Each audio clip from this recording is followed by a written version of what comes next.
Depuis que l'affaire de la petite Ange Lola a été révélée dans la presse et les médias électroniques dans l'Hexagone, le 14 octobre dernier, la France entière est choquée.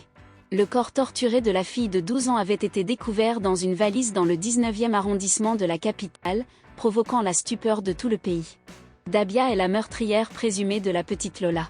Celle qui bénéficie toujours de la présomption d'innocence est actuellement mise en examen.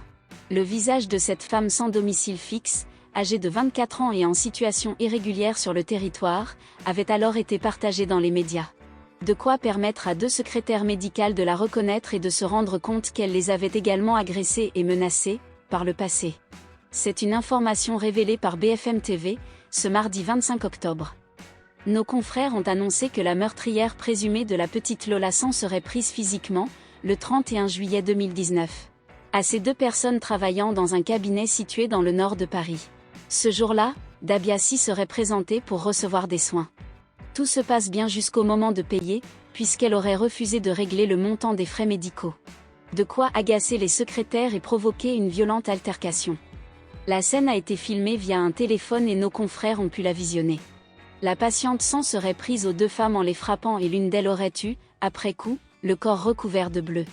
Cette dernière aurait même consulté un médecin qui aurait décrété qu'il s'agissait d'un accident de travail. Durant l'altercation, l'une des 2 secrétaires s'est rebiffée contre Dabia, de quoi lui faire perdre son poste. Avant de partir, la principale suspecte du viol et du meurtre de l'enfant avait lâché. « Je vais revenir, vous ne savez pas de quoi je suis capable ».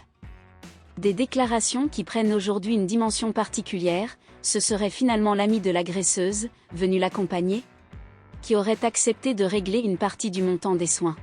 Les 2 secrétaires médicales avaient par la suite déposé une main courante pour garder une trace de ce moment, comme le rapporte BFM TV, de peur que Dabia ne revienne.